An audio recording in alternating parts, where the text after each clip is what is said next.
Thank you all for joining Habitat for Humanity, Seattle-King County, the Housing Development Consortium of Seattle-King County, and the Tacoma-Pierce County Habitat for Humanity for this virtual panel discussion.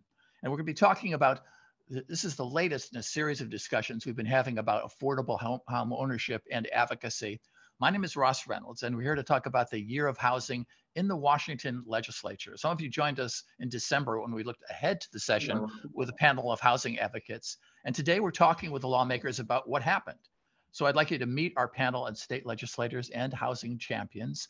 With us today, State Senator John Lovick, and also with us, State Representative Emily Alvarado, and we expect to be joining us soon, State Senator Yasmin Trudeau, and House Speaker Representative Laurie Jinkins. So thanks again for joining us on Zoom, and we'll be taking questions from you later in the hour. Just drop your questions and comments into the chat box as we go along. And in the interest of time, I'd like our panelists to try to keep their answers to 3 minutes or less. So let's kick off with, if you could, each of you briefly tell me, what did you plan to have happen in the session, and then how much went according to plan? And we'll start with you, Senator Lovick. Yeah, thank you, Ross. It's good to see everybody. I heard your voice many, many times, and it's just as crisp and clear as I've heard it before. You know, I'll just start by saying what an honor it is to be in front of you, and it's a great honor to join Representative Alvarado. I've seen her on campus many, many times. We've just never had much time to talk because it's a busy process down there. But this, for me, and I spent 16 years in the House, and this is my second year in the Senate, and this, to me, was, I felt, one of the best sessions ever because we knew we had to get things done, and we went to Olympia prepared to address homelessness, to address housing and all of those things, and I think we did it. And I can't wait to try and, not knowing how much time I've used so far, I can't wait to talk with you about something that was very, very big that Representative Frank Chop brought to our attention about the covenant home ownership investment that we did. So yes, and we'll definitely be getting to that.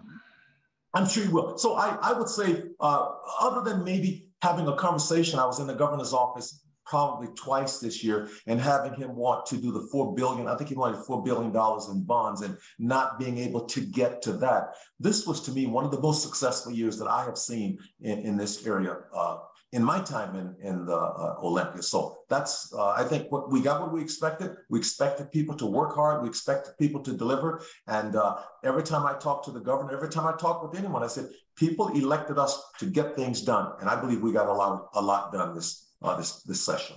We should be better all, than you, thank you. Better than you had hoped, or? You know, you always have to look at things, and I always tell people that everything looks good in isolation. We can isolate a few things and maybe it could look good or look bad, but I think for me, it was better than I had hoped. It was just outstanding. We have to take the good with the good, and it was just a great year. And let's turn to Representative Emily Alvarado. When you were looking ahead to this legislative session, what did you plan to have happen? And could you talk about what actually did happen, how it compared to what you had hoped for? Sure. Well, thank you so much, Ross. Good to be here with you today. Thanks to Senator Lovick, and I see Speaker Jinkins. Great to be with you all. And thanks to Habitat for Humanity and Housing Development Consortium for hosting this event. As you all know, this was my first session, so there were a lot of things I didn't know going in, but my background is in housing and affordable housing advocacy, so I certainly came in with a lot of hope that we can make meaningful progress on the real crisis that we have in our communities around housing. And we've heard so much from advocates, from neighbors, from community partners about how we needed to go big in housing. And I think everyone knows at this point what we have in terms of a housing crisis. We have a massive housing shortage, 1 million homes short that we need in over 20 years. And then we have some other more unique crises that are part of that, right? We know that 500,000 of those homes need to be affordable to the lowest income people in our communities. So we have to be producing market rate housing and affordable housing. And we also know that a lot of people are experiencing homelessness and people are falling into homelessness renters lose their homes as well. And so we have to make sure that we're stabilizing renters, we're stabilizing homeowners, and we're preventing homelessness. I think this session was really tremendous as it came to building momentum and shared advocacy and shared commitment around increasing our overall housing stock. We made real progress on expanding housing supply, making it easier to build homes. We made some record investments in our housing trust fund. And I think there's still a lot more work that we can do to make sure that we're creating the affordable homes that our communities need and making sure that renters have protections and predictability so that they can keep their homes as well. Speaker Jinkins, the same question for you, kind of going into the session, what were your hopes? And now that the session is concluded, how did it perform in terms of housing issues? Well, in terms of housing issues, Ross, I couldn't say anything more than what Rep. Alvarado just said. It was an extraordinary year, investing over $1 billion in housing. And I guess I just want to echo what she said. We still have a lot more we have to do, but we made great strides this year. I did want to talk a little bit. First of all, sorry for hopping on a little bit late. I'm running as fast as I can today, which is apparently just a little bit slower than I should be running. So I'm glad to be able to be here with everybody. I wanted to talk a little bit, though, because about some of the kind of the interlinked priorities that we had. Well, some of the other priorities, which are interlinked, I would say. So, for example, the work that we wanted to do on workforce, there is no part of our kind of economic environment that doesn't have a workforce shortage. And the housing issue touches the workforce issue, right? Because people can't get housing, especially at some of the salaries that they're making. And so the housing is related there. Our work on behavioral health, also having permanent supportive housing for people, a huge issue that we also made some really good inroads in this year. But that was a high priority for our caucus, and that is also linked. And then our work on climate also is related to the housing issue, right? These all connect with each other. The Venn diagram is very big with a lot of overlaps. One of the other things I would just say as a general rule that's outside of housing, really, that I'm very proud of the work we did this year was on protecting people's bodily autonomy when it comes to pregnant people and a woman's right to choose, as well as trans folks and their ability to get gender affirming care. We saw laws passed all over this nation that restrict and harm communities in this regard, and we took the opposite approach and are being protective in really big ways. And I'm very proud of the work that the House Democratic Caucus and the legislature did to get those bills across the finish line.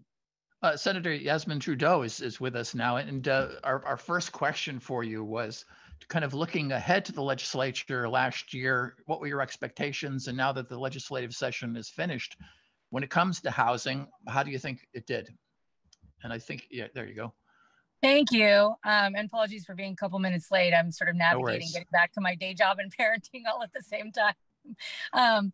But, going into the session, I think it's probably been covered for folks that have spoken before me. But really what I heard was we need to work on housing. Like, this is going to be the year for housing. This is going to be the year that we, go big, right? What is it? Go big to go home, I think is what I heard recently, which I absolutely love. Like, and coming out of the legislative session, I think we made historic strides in that direction. I think there's going to be continued work around issues like affordability, right? To do, I think, a lot more for those folks that are in situations where they're renting and possibly, that are dealing with skyrocketing rents and other things that are sort of displacing people from being stable onto the street. So I think there's more work to be done, but my goodness, like, we did a lot. And I would emphasize that we did do affordability measures. It's not as though we didn't invest in affordable housing. In our capital budget, which I had the honor and privilege of working on, had over $400 million in the Housing Trust Fund, had a lot, which I think is double historically what was done. So it's not that we didn't do that. I just think that that's an opportunity for us to continue in policy and investments to make sure that we're really doing everything that we can. But I think considering that we had 105 days, we did a lot. So I think we absolutely met our targets, and, we can't solve everything. Like, we're not going to, in one session, we're not going to figure out all the solutions, but I feel leaving session in terms of the housing space just incredibly proud and so appreciative of my colleagues. Yeah, of course, not everything is going to work out, but I wanted to ask each of you to sort of give a top line, the biggest win when it comes to housing and the biggest loss. What did you most regret not getting through? And starting with you, Representative Emily Alvarado, what are you most proud of? What was the thing that you think really worked for housing, the largest thing, and then the biggest loss? Well, pinpointing one victory is always difficult, so I might slide in two. But first of all, after years of advocacy, House Bill 1110, missing middle, passed, which was really tremendous. Senator Trudeau, I think, was the sponsor in the Senate, so I hate to steal your win and talk about it, but I'll echo her win, which is, we have lots of communities across the state of Washington that aren't producing any homes. And for those communities like the one that I live in, I'm able to buy a home over a decade ago. I wouldn't be able to buy a home today. And, zoning reform and allowing more housing choices, fourplexes, sixplexes, really makes a difference in housing choice, especially for moderate income families who are looking to buy in communities across the state. It really helps to undo some historic wrongs which have blocked out people, particularly people of color, from living in communities of choice. So that was a tremendous win. I think another win, as Senator Trudeau mentioned, was making record investments in the Housing Trust Fund. We know that the Housing Trust Fund is a proven mechanism to help drive resources into communities across the state, rural and urban and suburban, to help create affordable homes. We made investments. Pivoting to what I'd like to see, we still need to make sure that those kinds of investments can be regular and continuous and sustainable. The only way we're going to get to scale is by making regular investments. So we got to keep looking towards the resources that'll create predictability for affordable housing. And then I'd mention, I was disappointed that we weren't able to make more progress on stabilizing renters. In my district, 40% of my constituents are renters. Statewide, we have over 1 million renters in our state, and they deserve the kind of predictability month to month, year to year that I get as someone who pays a mortgage. So more work to do there to make sure that renters are stabilized. Great. And the same question for you, Speaker Jinkins.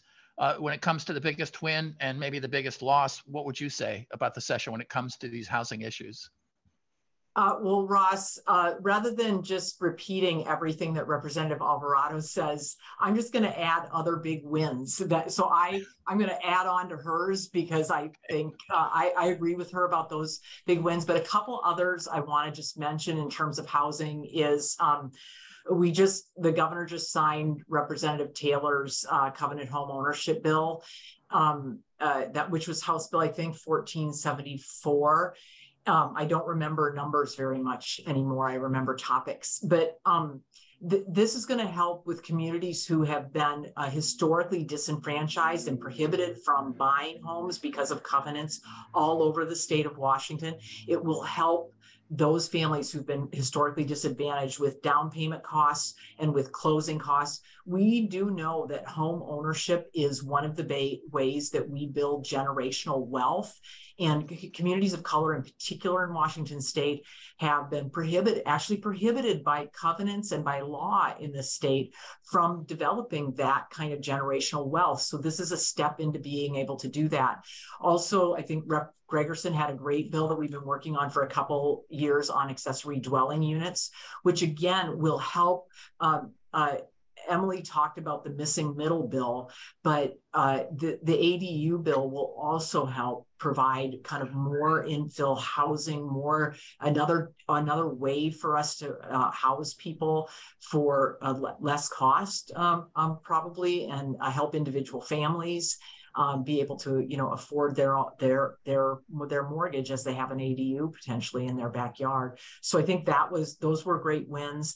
I totally agree with Rep. Alvarado in terms of the work that we need to do for renters and making sure that we stabilize rents. But the other thing I really want to mention, which Rep. Alvarado mentioned this a little bit too, I think it's the stable funding. We had two stable funding for housing over the long term. Listen, we can't build 1 million homes, over half of them, which need to be for low income or extraordinarily low income people, without having a funding stream to do that. The governor had a bonding proposal this year. We also, Rep. Chop also had a great proposal on real estate excise tax, which interestingly would have actually brought down taxes for the majority of people who are selling their homes, but only for those who are, raising them a little bit for the wealthy few who have homes that, cost or would sell for more than $3 million or even more than that. So I think those are things that we need to keep on looking at next year, working on over the interim. I wouldn't really say I ever get too awfully disappointed about anything, because I've been in the legislature for a long time and I realize it's an incremental place, but those are topics where I think we need to keep the work going and get there. Got to keep your sunny side up. Senator Lovick, I want to jump to you because I know that you wanted to talk about the covenant home ownership account bill that we just heard referenced by Laurie Jinkins. Could you explain a little bit about how this addresses the harms associated with racially restrictive covenants and talk about how it's going to fix that?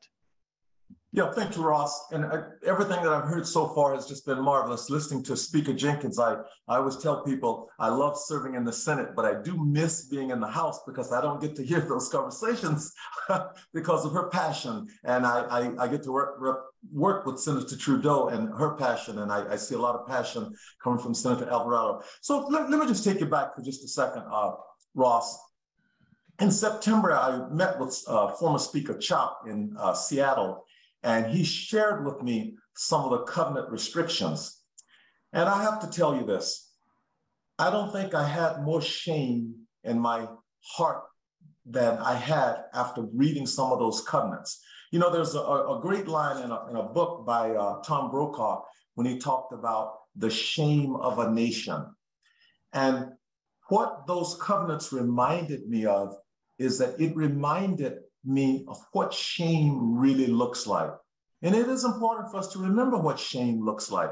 I read some of those covenants, and I know the governor read one the other day at the signing of House Bill 1474, and it specifically talked about people who could not live in communities. Now, I was born and raised in Louisiana, and I tell people all the time, there was clearly places we could not go. Bathrooms were marked colored only, colored in rear. So I knew what those things were like.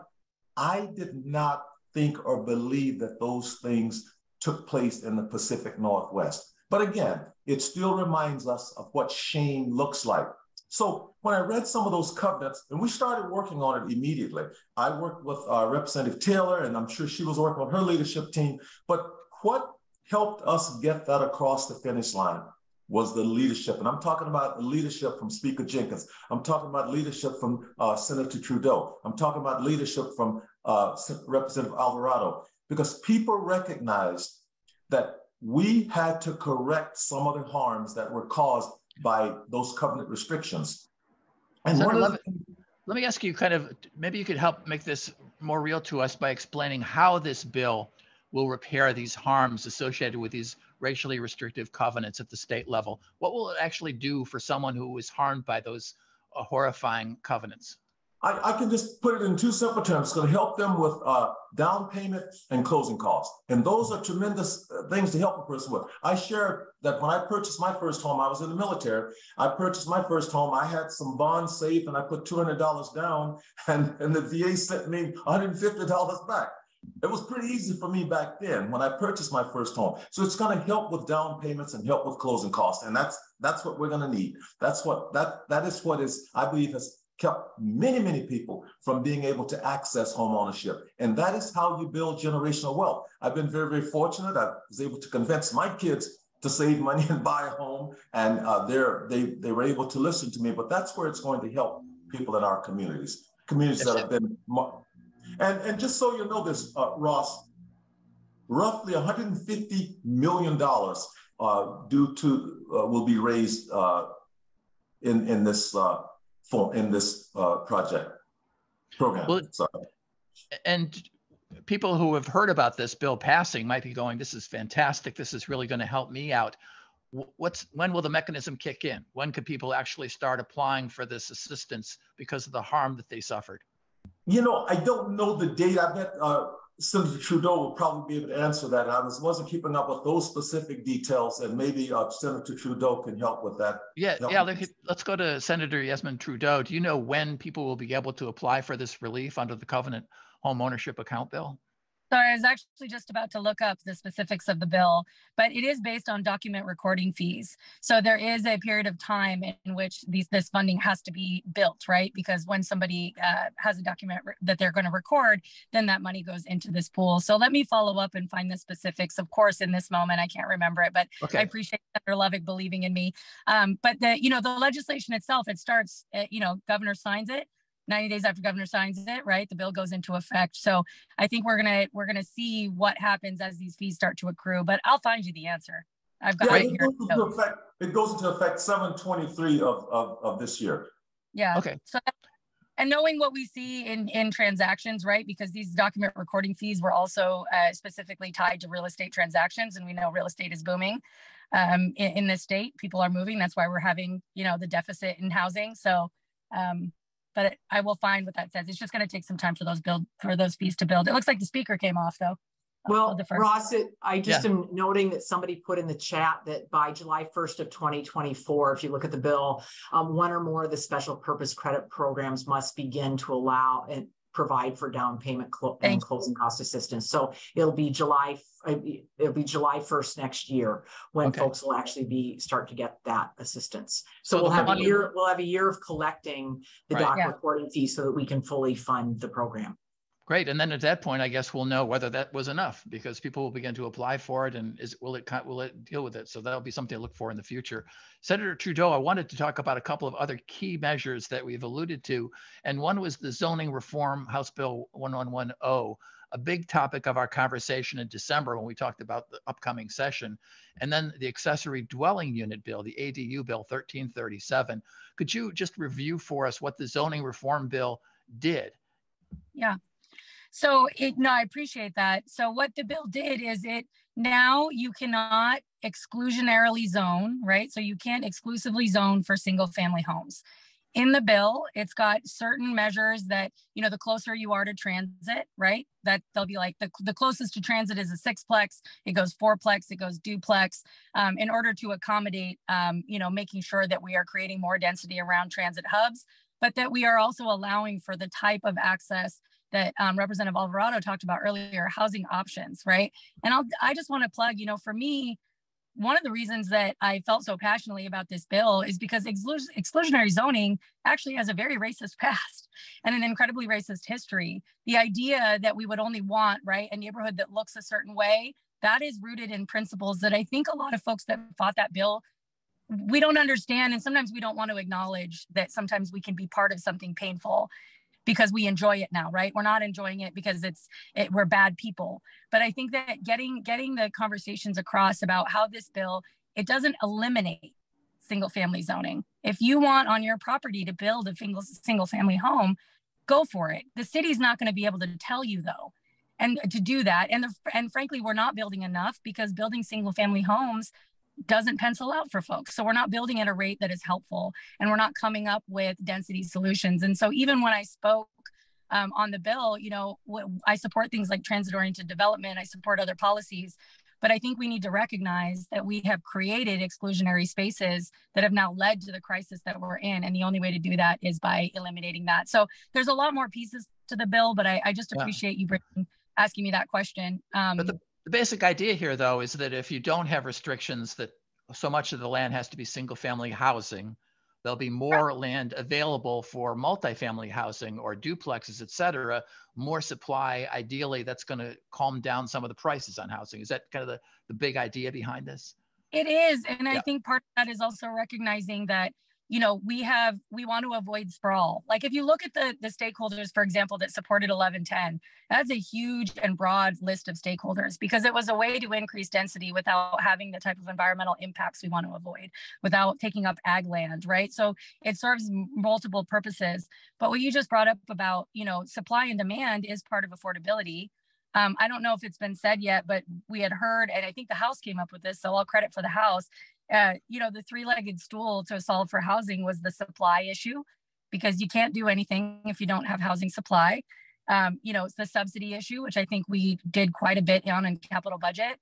But again, there's that stabilization issue that's the third leg that I think is outstanding. So folks, I think we're kind of struggling a little bit in terms of which ones they felt they could support based on whatever. But I was like, hey, I brought the three big bills in all three of those areas. I brought the governor's referendum, the middle housing bill, and the rent stabilization bill, because you need all of it. And I understand that the zoning reform will encompass most of the area in the state, but there are some housing associations which will be exempt from this. They'll be able to stay in those geographic areas, single family, for example. Is that right? Yeah, so the legal issues around impairment of contract. So without getting real lawyer wonky, right. If you've got contracts that exist, it becomes very sticky for the state. And I say sticky, but really we're precluded where there's an obvious contract from then disrupting that contract with whatever we're putting forward. There's some caveats for that, which is, you know, there's always rules and then the exception to the rule. So that was a big issue. But look, I'm just going to be honest, HOAs are an issue. HOAs are, and they have a strong lobbying force, but they continue, and I think they've come to the table in certain respects this year. We worked on a childcare bill by allowing childcare access, you know, people to have childcare businesses and access childcare in HOA communities, but it wasn't easy. It certainly wasn't easy, and I think we're going to have to figure out how to get through some of those roadblocks that I think HOAs continue to present us. But I think in this regard, we had to do what we felt was the most legally sound and appropriate path in the bill. Yeah, I want to get to the ADU, the accessory dwelling unit bill, also with you, Senator Trudeau. But first of all, does anybody else have anything to add about the zoning reform bill that went through and how it's going to free up more land for multifamily development and ideally somehow relieve the cost of housing? Does any else have anything to add on that? Well, one thing I'd mention, Ross, is that, you know, zoning reform is a piece of it, but in order to help reduce costs of development, there were other key steps that the legislature took as well, which will really work in tandem. We took steps on permitting reform, making it easier and faster to issue permits. And those kinds of steps in the process reduce the cost to develop housing and then make it faster, building the homes faster, which helps to relieve cost as well. So that was part of the toolkit around supply. You know, you're leading towards something that I was wondering about in this legislation. Clearly something that makes it easier to build is good for developers. And unless this country changes radically, most of the housing built is going to be by private developers. Government will be able to be the place of last resort. But are there other things like this in the legislation that was passed that developers have been pushing for just to make it easier for them to build affordable housing? Anyone want to take that?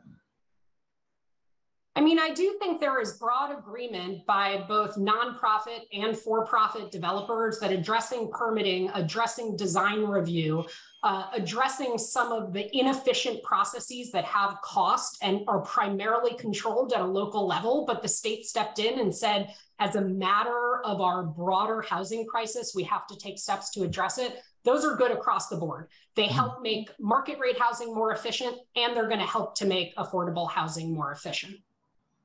And Ross, I just want to highlight on this a little bit. Yeah.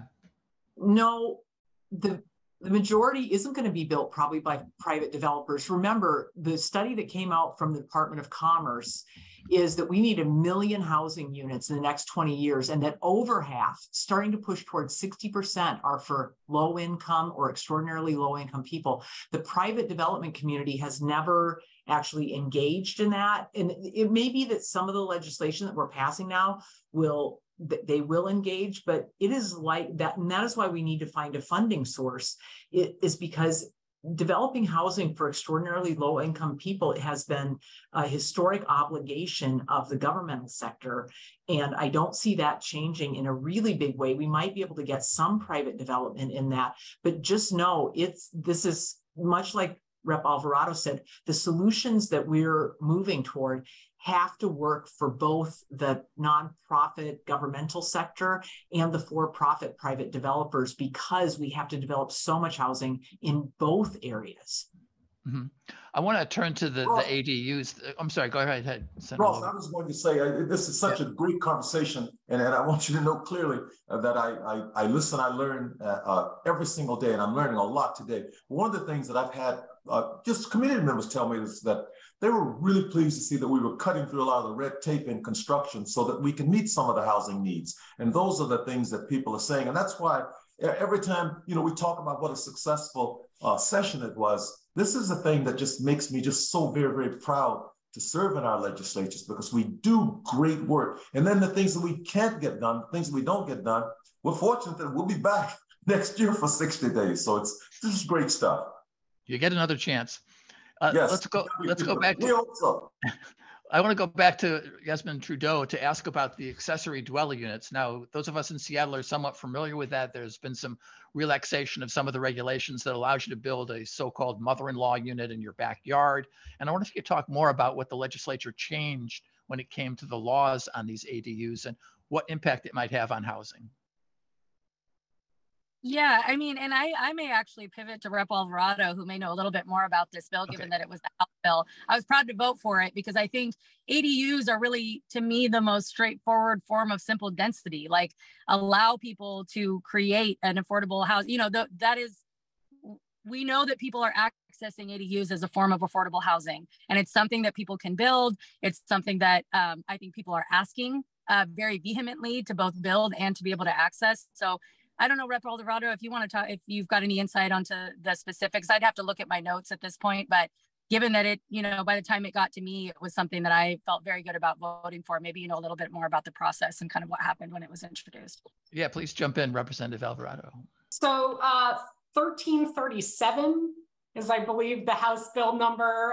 Rep. Gregerson's bill really makes some technical fixes to make it more easy to develop ADUs on all properties, allows for ADUs in communities in which that wasn't allowed before. So more by right, you can have both a single family home and an ADU, and changes make some technical fixes to allow those to be more affordable and easy to build in a broad number of communities. Impacts less in places like Seattle, where we already have ADUs that are allowed to be built, but will make a difference across the state. And I think one of the reasons why ADUs have been looked at as an important tool is because we see a lot of multi-generational households. We see a lot of seniors who are aging and a need for seniors to be able to stay in their homes, maybe move to the ADU and allow for a family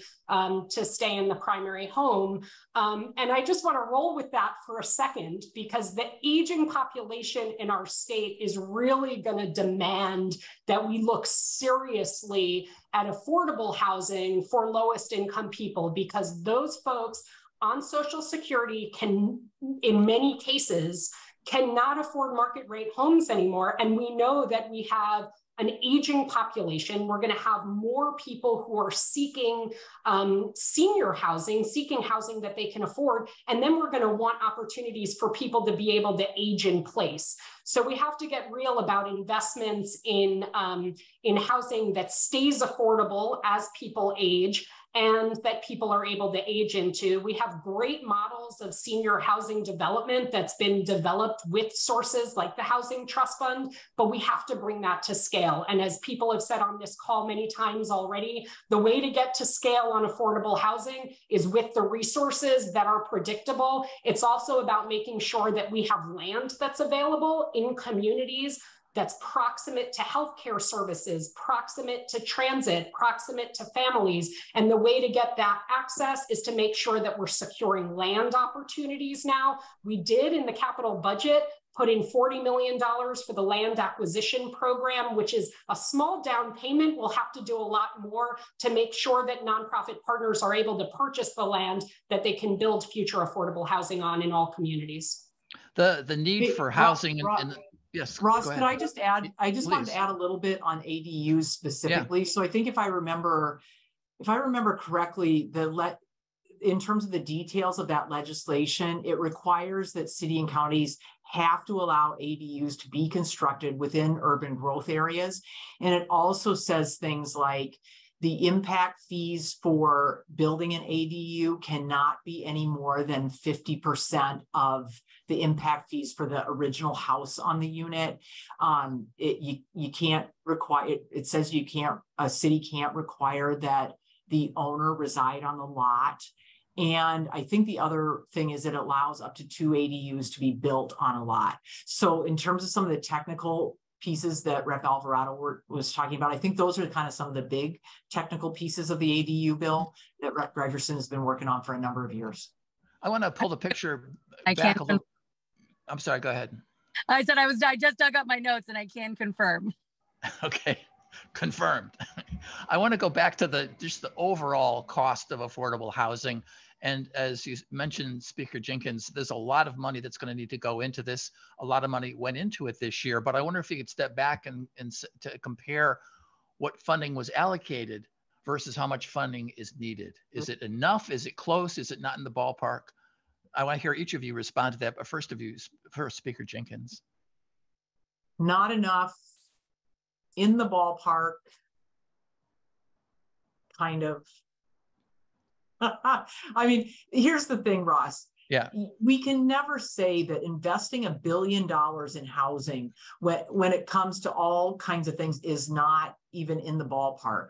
But there's multiple billions of dollars more that is needed. I think one of the things that we're thinking about, or I should just say that the thing that I think about the most is I agree with Rep. Alvarado. We need to identify a source that is long-term and ongoing because we know of the 20-year projections. We also know if we got all of that money in 1 year, we could never build all the housing in 1 year. So we're trying really hard to match our capabilities for the uptake of the money and the building of housing along with the revenue to actually make that happen.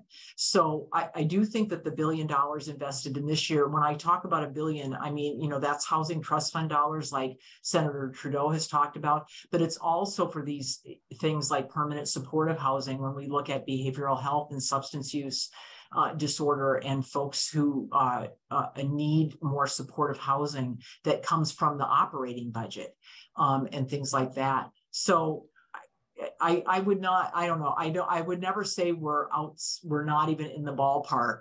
Mm-hmm.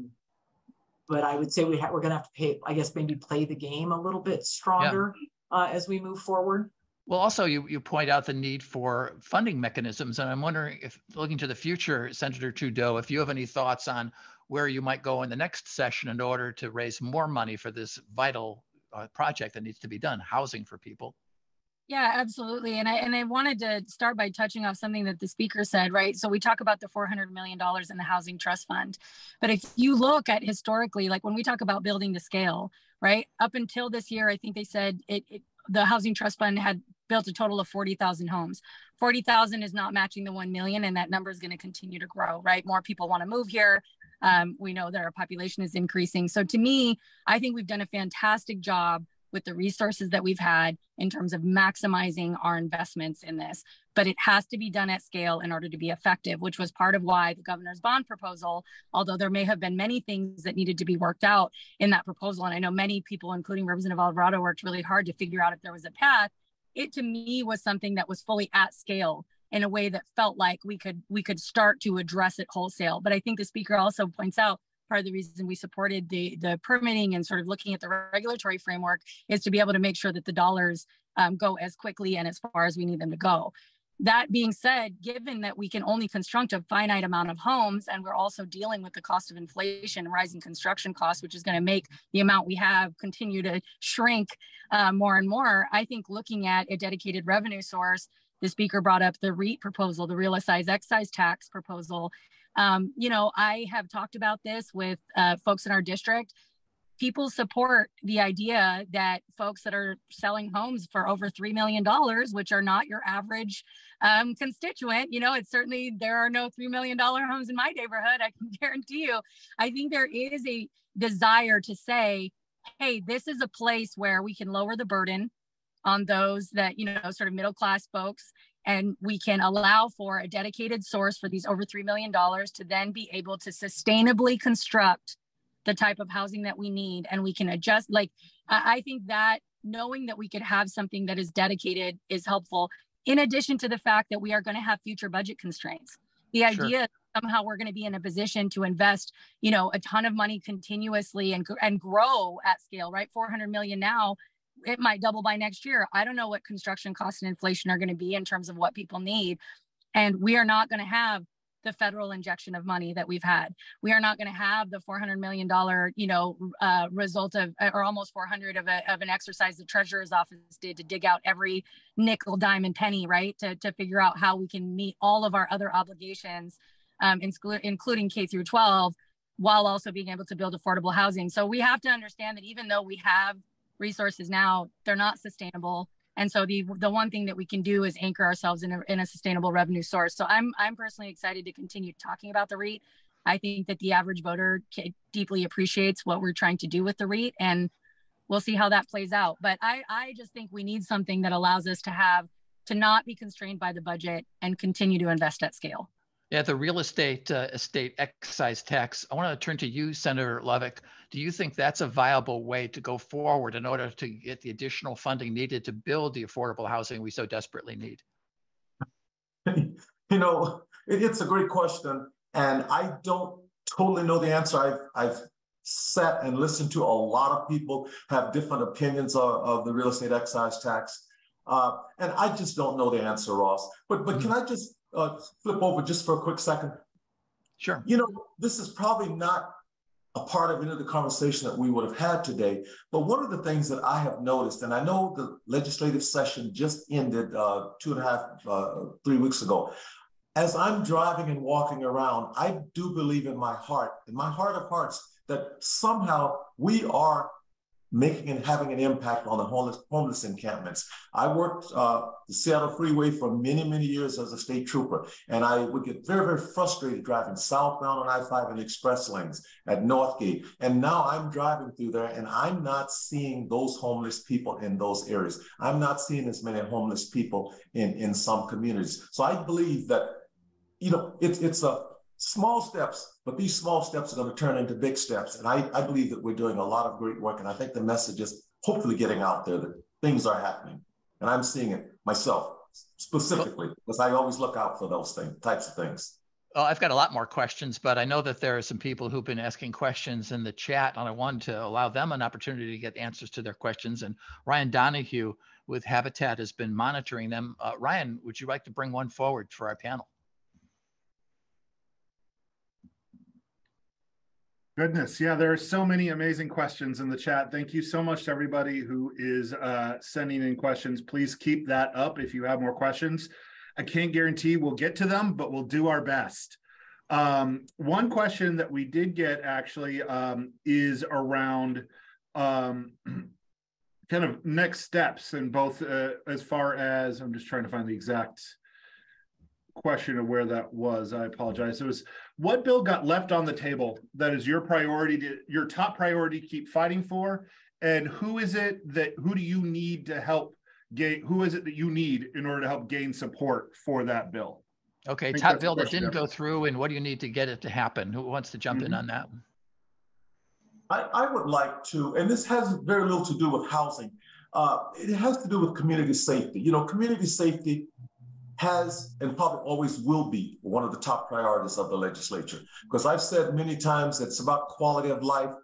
We can have all of the housing in the world. If people don't feel safe in their homes, if they don't feel safe on the streets, if their kids aren't safe in the schools, very little is going to matter. If we can't keep kids safe in schools, I don't think that there's anything that we do is going to matter. So one of the things that I wanted to do is I really wanted to have the opportunity to get more officers on our streets. So I worked very, very hard to get a flexible work schedule for police officers so that we could get more diversity, so we could change the tone and the culture of policing. And that was one that I had left on the table because I believe that in all the things that we do, people just have to feel safe in their communities. And those are the things that I know we all have a desire to see that happen.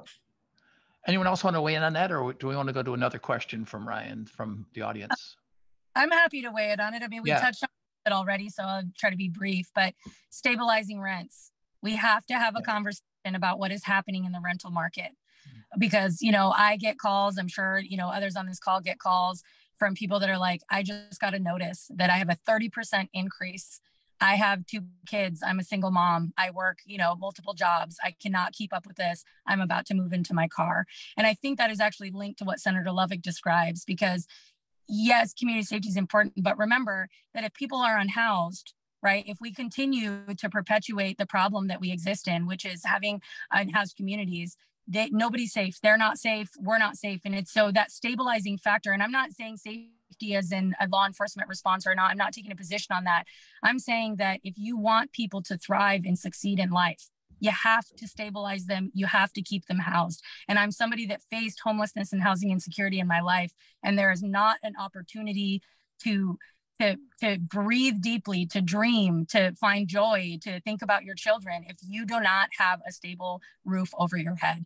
So I just think that as we continue to build houses for people to move into, remember that people are in homes now that they're getting priced out of. And I think we have to take that really seriously.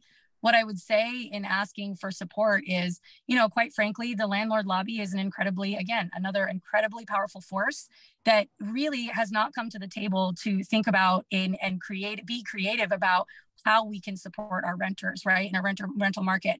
My parents, my in-laws are landlords. They're small landlords. They support stabilizing rents. They actually see how this can help them. Many landlords that I've spoken to actually agree, but because the landlord lobby has taken a stance that has to be representative of everyone from, you know, big property management companies to small landlords, they become an obstruction. And so I would just say that anybody that can weigh in that understands why it is important for both those that are seeking housing and those that are providing housing to come to a table and figuring out with our renters, that is imperative that we do that. People are desperate for that to happen. So that is what I would like for us to work on. And I hope that the landlord lobby and anybody else interested will come to the table and figure out how we can actually do this. When you say rent stabilization, do you mean rent control or other means? That question. It is not the same. It is not the same. And it was a tactic actually used by the landlord lobby to really confuse the issues. Saying, you know, the idea of traditional rent control is that you control the cost of a unit over the course of that unit's lifetime, right? That you are doing cost controls. The rent stabilization bill controlled a percentage for the term of the tenancy. So if you are in a home for a year, right, it says that you can't raise the rent over this amount unless you are able to show and prove certain costs.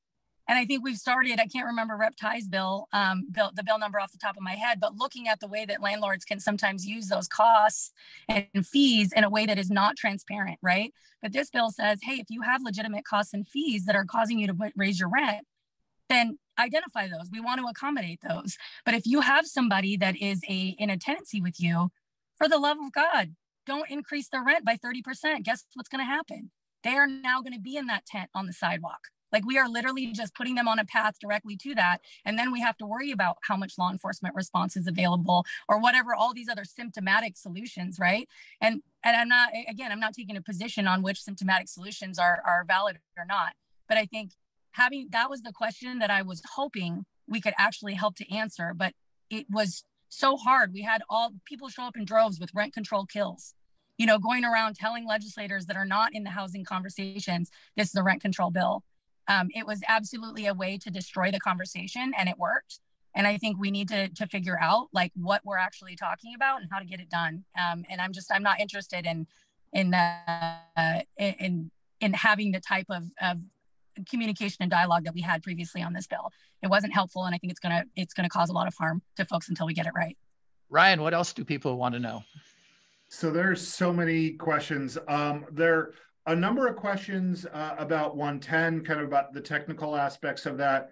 but I'm actually going to, what I am going to actually bring up is more of a holistic question, and I'm hoping that really, certainly Senator Lovick in particular, but hopefully everyone will have an opportunity to weigh in. The question is, in addition to the lack of generational wealth, one of the major hurdles to home ownership, especially for Black, Indigenous, and people of color, is credit. We also know there's a disconcerting level of either disadvantage and discrimination for BIPOC communities, working and in particularly millennials faced with credit. So how can we tackle credit scores? Could we look at how credit scoring as a system can be addressed and changed as an institution to eliminate barriers to home ownership? Wow, what a great question, and what a great panel, a group of people to help answer that. I guess what I can say is that this makes me more inspired to get back to work, to use this interim to answer those questions, to go out into the communities and talk about those things, because credit scoring obviously has been a major issue with a lot of communities. And again, I don't use myself as an example because I was just very, very fortunate to have a career both in the military and in law enforcement. But I know that is an area that sometimes we don't think about them because we don't get asked the questions, but being asked the questions will allow us to go back and say, what are the things that we need to do? Because, you know, we want fairness in our communities. We don't want people to be impacted, unfairly impacted by the credit score. And I've heard conversations about this more than a few times. So it's a great question. And I would love to have the person who asked the question follow up with me. And so we can sit down and look for some solutions. We have gotten to a lot, but of course, there's so much more to talk about. We're not going to be able to get to all of it today. I really want to thank our guests for joining us today and explaining what happened in the session and how it worked out and what didn't work out and what the future has for us. I've really enjoyed the conversation, and I hope you have too. We've got a lot to think about coming out of it. And by the way, your state legislators are very accessible. If something that you heard today kind of raised some issues in your mind, contact your state rep, contact your state senator, let them know what you think about it, what they did and what they need to do. And thanks so much to our panel for enlightening us on the impact of this crisis. And thanks for the supporting, those of you who support Habitat for Humanity, Seattle-King County's virtual speaker series, and the partnership with Housing Development Consortium of Seattle-King County and the Tacoma-Pierce County Habitat for Humanity. Organizations like Habitat can't exist without your investment of time and or financial support. Find out how you can get involved. Go to the site of Habitat for Humanity, Seattle-King County, or Tacoma-Pierce County, if that's more close by, and you'll see a lot of ways that you can be engaged. Thanks again for joining us, and thanks for again. Enjoy the rest of your day. Good afternoon. Thank you very much for having us. This has been great. Thank you so much, Senator, for joining us. We really appreciate it. And thank Absolutely. you for both senators and both representatives. Thank you so much. This was amazing.